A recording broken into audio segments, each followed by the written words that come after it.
Je vous disais la fois dernière que la Chine, c'est l'autre bout du monde. Je vais donner un exemple concret.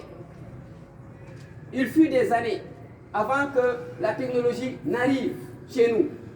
Les premiers parents qui sont allés à la Mecque, ils marchaient à pied pour aller à la Mecque.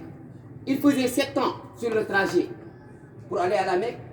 Les anciens marchaient du Sénégal à la Mecque, ils faisaient 7 ans sur la route. Et la Mecque, c'est même pas la moitié entre Dakar et la Chine. C'est même pas la moitié du trajet. Quand vous arrivez à la Mecque, vous avez encore 2 fois ce qui vous attend. Imaginez, sans le développement des avions, la Chine serait un nom dans la tête des Sénégalais. On vous dira qu'il existe un pays qui s'appelle la Chine. Normalement, parce qu'on ne passera pas toute sa vie à aller en Chine, on ferait 30 ans pour arriver là-bas. Mais aujourd'hui, un commerçant vous dit, je vais en Chine, alors 3-4 jours, vous le revoyez au Sénégal. Et pourtant, la Chine, je vous ai dit, c'est 20 heures de temps dans l'avion. D'ici Dakar, l'avion met peut-être 45 minutes d'ici Dakar. Et quand vous allez en Chine, vous mettez 20 heures de temps dans l'avion. Donc, vous imaginez la distance. Et aujourd'hui, pourtant, c'est rien. Ça veut dire quoi? Si la mondialisation s'est accélérée à ce point-là, c'est parce que le transport, il a vraiment évolué. Le transport routier, le transport ferroviaire, mais j'ai évoqué aussi le transport optique. Parce que j'ai parlé des appels téléphoniques que nous envoyons tous les jours, les messages, les transactions bancaires. Alors, j'ai parlé un peu de Western Union et la façon dont vraiment la chose a évolué. Il n'y a pas de cela 20 ans, 30 ans, pour que nos parents nous envoient de l'argent de la France, c'était vraiment très très compliqué. Il fallait passer par la poste à l'époque, faire ce qu'on appelle les mandats. Au minimum, vous attendez 10 jours, au minimum, parce que le papier doit passer par des... Voilà, etc. Ça arrive au Sénégal, vous allez au niveau de la poste, vous faites un rang, vous arrivez, on vous paye. Ou bien maintenant, il fallait attendre que quelqu'un vienne au Sénégal. À l'époque, il n'y avait pas l'euro. La France avait sa monnaie qu'on appelle le franc français. L'argent, on le met dans une enveloppe. Arrivé là, on donne ça aux familles. Vous avez l'argent en franc français, allez à la poste pour faire la monnaie, pour que le franc français soit converti en CFA. Imaginez ce casse-tête-là. Aujourd'hui, on dépose l'argent via Western Union en France. En moins d'une minute, vous l'avez ici quelque part. Vous amenez un code, on vous paye. Si on vous dit que le transport a vraiment évolué, ça c'est un exemple. Il y a aussi d'autres façons. Aujourd'hui, une marchandise en Chine, aux États-Unis, vous n'avez même plus besoin de voyager. Non, prenez votre portable. On peut commander via son portable, je dis bien. Via son portable, on peut payer à travers un code bancaire. Et au bout de quelques temps, on vous livre la marchandise. Donc vous voyez que vraiment, le monde il a évolué. Quand on vous dit que le transport a évolué, quand on vous dit que les technologies de l'information et de la com ont évolué, voilà comment il faut le comprendre. Et c'est cela vraiment qui a facilité la mondialisation. Sans ce développement-là, il n'y aurait pas de mondialisation effective. C'est un facteur déterminant. Enfin, j'ai parlé en fait des intégrations sous-régionales qui sont en train d'être mises en place dans le monde, mais aussi la chute des tarifications douanières.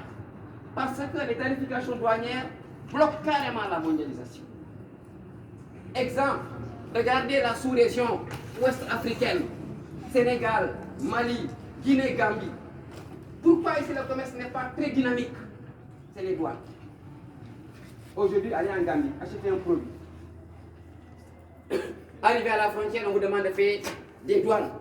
Le prix augmente, ou bien on vous reprend le produit. Allez au Mali, acheter un produit. Arrivé à la frontière, on le retire. Souvent, ça bloque le commerce. Et pourtant, quand vous allez maintenant dans les pays où on a des intégrations régionales, comme l'Union européenne, comme l'ALENA, le Mercosur, l'ASEAN, l'APEC, il n'y a pas de droit de douane. On voyage d'un pays à l'autre avec sa marchandise, aucun problème. Alors tout cela est en train de participer à la mondialisation. Voilà en fait les facteurs les plus déterminants. Je n'ai pas dit que ce sont les seuls facteurs, mais j'ai pris les facteurs les plus importants. Donc voilà comment on avait étudié les facteurs. Pour les acteurs, je vous avais dit en fait qu'il y a des millions d'acteurs, voire des milliards qui interviennent dans la mondialisation. Et un acteur, c'est quelqu'un qui joue un rôle dans le phénomène de la mondialisation. Et quand je dis acteur, ne pensez pas seulement à des personnes. D'accord, il y a des personnes, mais il y a autre que des personnes. Il y a des entreprises, il y a des ONG, il y a des institutions qu'on a créées. Et finalement, on pouvait les regrouper en 4 catégories d'acteurs. On n'avait pas des acteurs nationaux, les acteurs multi, les acteurs trans et les acteurs institutionnels. On les avait regroupés. Je vous avais dit acteurs nationaux, État, individu. Acteurs multinationaux, les FME, N, par le biais de la délocalisation. Et j'ai parlé des acteurs transnationaux, qu'on appelle FTN. C'est les ONG qui sont ici, les organes de l'ONU qui font du social.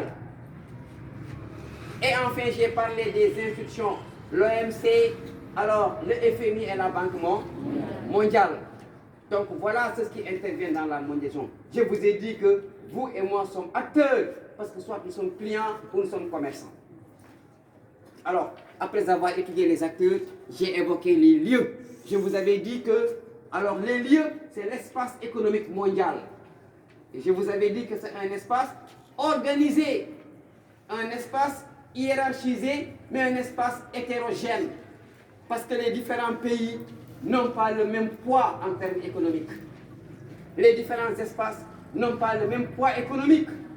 Finalement, on avait déjà vu qu'il y avait ce qu'on appelait la triade, qui était le premier pôle de développement économique, constitué par 3 pôles.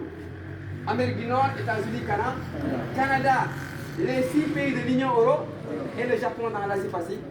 Je vous avais dit que c'est le moteur de l'économie mondiale. C'est le moteur de la mondialisation. Certains l'appellent le centre du monde. Parce que regroupant 70% de l'économie mondiale, 50% du commerce mondial. Alors des pays partenaires entre eux. Après eux, j'ai évoqué ce que j'appelle la nouvelle donne. Ces pays qui ont émergé depuis 2010 et qui sont en train de s'imposer actuellement dans l'économie mondiale. Et j'ai fait allusion aux BRICS. Brésil, Russie, Inde, Chine, South Africa, qui aujourd'hui constituent un groupe très solide et détient 20% du commerce mondial. J'ai parlé des nouveaux pays industrialisés à travers les dragons du Pacifique et les bébés tigres. J'ai parlé des pays pétroliers du Golfe. Voilà ce que j'appelle les pays émergents. Actuellement, c'est un groupe. Enfin, j'ai parlé des périphéries que j'ai divisées en 2 catégories. D'une part, des périphéries intégrées, c'est-à-dire c'est des pays pauvres, mais qu'on a associés à la mondialisation parce qu'ils donnent quelque chose. Ils ont leur matière première dont on a besoin. J'ai donné l'exemple du diamant. J'ai l'exemple du café, du cacao et de certaines matières premières telles que le cobalt, telles que l'uranium. Ils en ont besoin chez eux, mais malheureusement, ils n'en possèdent pas. Alors ces pays-là qui en possèdent, il faut les intégrer parce qu'on a besoin d'eux. Et j'ai parlé des périphéries marginales, ces pays-là qui n'ont rien à offrir à l'économie mondiale. Et j'ai donné le cas des pays d'Afrique subsaharienne pour la plupart des cas. Mais je n'ai pas aussi oublié les grandes villes mondiales qu'on appelle les AMM, archipels des métropoles mondiales. Soit c'est des aéroports ou des ports très importants. Après avoir étudié ces lieux-là, je vous avais dit maintenant que ces lieux-là entrent en relation à travers un ensemble de flux. Donc, les espaces triades, pays émergents, pays périphériques, qu'est-ce qui les relie? C'est des flux. Et c'est ça la mondialisation. Et pour ces flux-là, je vous avais dit qu'il y a plusieurs types de flux. Alors, il y a des flux de matériel, des matériaux. Quand je dis matériaux, c'est des produits manufacturiers. Ce qu'on appelle communément les biens de consommation, les voitures, les téléviseurs, les réfrigérateurs, etc. Ça, c'est des biens de consommation. J'ai parlé des matières premières qui d'habitude quittent les pays pauvres pour les pays développés. J'ai parlé des produits alimentaires, le riz que nous importons de la Chine. Alors, c'est des produits. J'ai parlé des flux n'est-ce pas, invisibles. Il y a des flux qu'on ne peut pas voir aujourd'hui. Les messages, les appels téléphoniques. Mais c'est des éléments qu'on échange d'un pays à l'autre, qu'on ne voit pas. Alors, j'ai parlé des flux humains, les hommes qui voyagent, les flux touristiques. Imaginez combien de milliards aujourd'hui on gagne à travers le tourisme. Combien de milliards? Mais c'est des flux. La France, chaque année, elle fait plus de 80 millions de touristes. Oui, chaque année, la France reçoit plus de 80 millions de touristes. Imaginez ces touristes qui arrivent. Mais ils participent à l'économie française. Les hôtels, il faut les payer. Les sites, les billets d'avion. C'est de l'argent. Combien de Français, d'Américains viennent au Sénégal pour visiter? Mais quand ils viennent, les hôtels, ça marche. C'est de l'économie que ça la rapporte. Il faut visiter le parc national de Kolokoba. On paye des taxes. Donc ça, c'est des flux humains. N'oubliez pas ça. Le tourisme est très important. Ça apporte de l'argent à l'économie des pays. C'est des flux. Maintenant, les motivations ne sont pas les mêmes. Eux, quand ils viennent, c'est pour chercher, c'est pour le tourisme. Mais nous aussi, nous partons chez eux. Mais les raisons, c'est quoi? On va chercher du travail là-bas. Ou bien on veut étudier, etc. Donc, il y a des hommes qui voyagent dans la condition. Il y a aussi ce que j'appelle les capitaux, l'argent. Nos grands-parents ou nos parents, quand ils travaillent de l'argent en Europe, mais ils renvoient ça en Afrique, dans leur famille. C'est des milliards qu'on nous envoie annuellement. Quand vous calculez cet argent qu'on envoie des pays développés vers les pays périphériques, alors c'est beaucoup de milliards. Mais aussi, n'oubliez pas, leurs firmes qui sont chez nous ici. Total, les stations d'essence, Coca-Cola, mais l'argent qu'ils gagnent, ça rentre dans les pays de départ. Pour ainsi dire que les capitaux, c'est dans tous les sens. Ne pensez pas seulement que l'argent quitte les pays développés pour les pays pauvres. Non, il y a une bonne part de l'argent qui quitte les pays pauvres pour les pays développés, à travers ce qu'on appelle les firmes multinationales. Donc, un ensemble de flux d'échanges. Alors, voilà les éléments qu'il fallait déjà comprendre dans la leçon.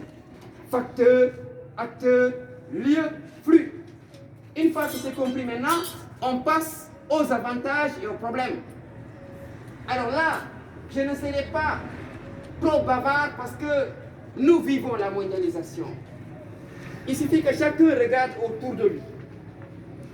Alors, lorsque je parle des avantages de la mondialisation, ce que vous devez comprendre, c'est que cette mondialisation-là, quoi qu'on dise, quel qu'en soit le point de vue des uns et des autres, alors on est à 100% convaincu qu'elle a des avantages. Ça, on y connaît. Et je vais donner quelques avantages, vous allez voir. On a remarqué que depuis la mondialisation a été mise en place, partout au monde, le niveau de vie a augmenté. Je dis partout au monde, le niveau de vie il a augmenté. Et je peux vous donner quand même quelques chiffres pour le confirmer. Alors, dans les années 1980, je donne un exemple. Le PIB moins par habitant dans le monde, je dis PIB moins par habitant dans le monde, était de 1500 $ dans les années 80. Aujourd'hui, ce PIB moins-là tourne presque autour de 6 000 $ aujourd'hui par habitant, entre 80 et de nos jours. Pourquoi? Parce qu'aujourd'hui, le niveau de vie a partout augmenté. Exemple, que chacun d'entre nous regarde. Ce qu'il a, ce qu'il porte, ce qu'il détient, ce qu'il mange, d'où ça vient. Si chaque pays était fermé sur lui-même et qu'il n'y avait pas vraiment cette mondialisation-là, et qu'on dise que le Sénégalais ne va consommer que du Sénégalais, alors ce ne serait pas facile pour nous. Parce que personne d'entre nous n'aurait un portable. Même ces ampoules qui nous éclairent, ça vient d'ailleurs. Alors ces gens qui vous disent que la mondialisation n'est pas importante, mais s'ils sont malades, qu'ils n'aillent pas à l'hôpital. Tous les médicaments que nous consommons, même les paracétamol, rien n'est fabriqué au Sénégal. Combien de maladies sont sauvées grâce aux produits qui nous viennent d'ailleurs? Alors, regardez le bol de midi c'est la mondialisation. Le riz que nous consommons provient de la Chine, l'huile, d'ailleurs, etc. À part quelques éléments. Donc ces gens-là qui disent que oui, la mondialisation n'est pas bonne parce que, alors attention, on peut dire qu'à 90%, ce que nous consommons vient d'ailleurs. Donc on voit que la mondialisation présente bel et bien des avantages. Pour n'importe qui, pour les pays développés aussi, aujourd'hui, grâce à nos matières premières, ils parviennent à produire. Sans nos matières premières, ils n'auront pas de portable. Parce que la matière qui permet de fabriquer les batteries de portables, ça vient d'Afrique. Alors, ils consomment nos produits, quoi qu'on dise. Donc, vous voyez que le fait qu'il y ait interrelation, forcément présentera des avantages pour tout le monde, qu'on soit pays développé, qu'on soit pays sous-développé. Et cela a fait que dans le monde entier, le niveau de vie il a augmenté. Et voilà des chiffres qui le confirment. La géographie, c'est des valeurs. Alors, dans les années 80-84, qu'est-ce qu'on avait remarqué? Des épisodes de famine dans le monde. Il y avait la famine. Prenez le cas de l'Éthiopie et de la Somalie. Ils ont connu des moments de famine où les gens mouraient par milliers par jour. Aujourd'hui, je ne dis pas qu'il n'y a pas de famine, mais ça s'est complètement réduit. À l'époque, on pouvait avoir de l'argent sans trouver quoi acheter. Oui. Beaucoup de choses manquaient à l'époque. On a de l'argent, vous allez à la boutique, il n'y a même pas de riz. Aujourd'hui, même quand on a faim, on peut acheter un morceau de pain à 50 francs, mettre du chocolat, le manger, boire de l'eau. Oui. Ça apaise au moins la faim. Mais il y a de cela des années, ce n'est pas possible. Qu'est-ce que nos grands-parents diront? Quand j'étais élève, j'avais un seul pantalon. C'est ce qu'ils nous disent. Je ne portais pas de chaussures. Mais aujourd'hui, regardez. Donc quand je vous dis que le niveau de vie il a augmenté, ça nous le vivons. Interrogeons nos parents. Ils vous diront que moi j'avais qu'un seul habit. Aujourd'hui, voilà, les habits nous agressent. On en a des dizaines, des centaines. Nos parents allaient à l'école pieds nus parce que ce n'était pas disponible. Demandez à nos mamans, elles pilaient le mil avec leurs mains. Pour certaines filles, ça c'est un rêve quand vous le dites ça. Il fallait se réveiller à l'aube, avoir un mortier, piler le mil le matin de bonne heure. Aujourd'hui, c'est inimaginable. Donc quand on nous dit que le niveau de vie, il a augmenté, je pense que c'est des choses qu'on peut comprendre. Et grâce à quoi? À la mondialisation. Donc ces gens qui vous disent que la mondialisation n'est pas importante, je pense qu'ils ont à revoir les choses. Aujourd'hui, s'ils voyagent, aller à Dakar, ils ne marcheront pas à pied. Et pourtant, cette voiture qui vous conduit vient d'ailleurs, vient du Japon, vient de l'Allemagne, vient de la France, etc., etc. Donc attention, la mondialisation présente bel et bien des avantages. Ça, on ne peut pas le nier. Rien que le côté médical. Alors, combien de personnes sont allées à la Mecque pour des raisons religieuses? Ils ont marché. Quand même, on se dise la vérité. Il y a des gens, ils ont l'esprit, je dirais même pas critique, de critique. L'esprit de critique. À ne pas confondre à l'esprit critique. Je pense que vous connaissez bien la différence. C'est là qui critiquent pour critiquer. Ils sont là toujours. Même quand vous leur montrez le paradis, et vous dites, attendez d'abord que je prenne le lower et le deuxième. Avant le deuxième, on ferme les portes du paradis.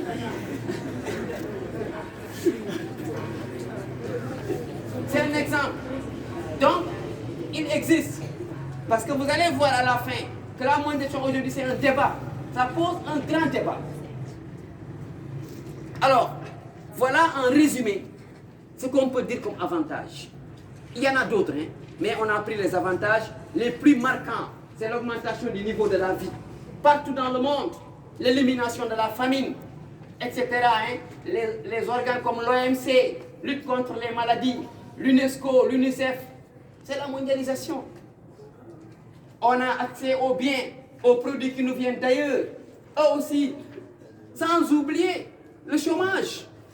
Imaginez avec ce qu'on appelle la délocalisation. Aujourd'hui, si les entreprises françaises qui sont au Sénégal fermaient leurs portes, les entreprises étrangères, vous allez vous trouver avec des millions de chômeurs dans la rue. ceux qui travaillent à Total. Total, ce n'est pas pour le Sénégal. Ceux qui travaillent dans les banques, B6, CBAO et GBS. Mais ça, ce n'est pas pour le Sénégal. Et pourtant, c'est de l'emploi que ça offre. Combien de chômeurs ça devait donner? Aller en Chine. Donc, vous voyez que cette mondialisation-là, par le biais de la délocalisation, règle en partie le problème de l'emploi dans la plupart des pays pauvres. On profite aujourd'hui des moyens technologiques. Si seulement notre pays se référait à ce qu'est-là, personne n'aurait Internet. Parce que nous n'avons pas la possibilité de fabriquer des satellites. On ne l'a pas.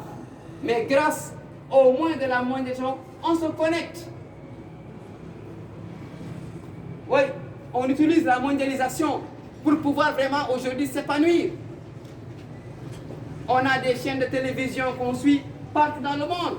Mais ces satellites-là, Canal Horizon, c'est pour qui? Mais attendez, il faut que les gens soient réalistes. Donc, si on vous dit que la mondialisation présente des avantages, voici quelques avantages. C'est clair. Mais n'empêche, j'ai parlé d'avantages, vous verrez encore ce que j'appelle le revers de la médaille. Comme il y a aussi des avantages, vous allez voir qu'il y a beaucoup de problèmes. Et quand je fini les problèmes, certains vont être complètement abattus. Ça posera maintenant un débat. Est-ce qu'il faut arrêter, etc. C'est vers ça que nous allons aller. Donc on note les problèmes, le temps de prière et on revient sur les problèmes. Voilà.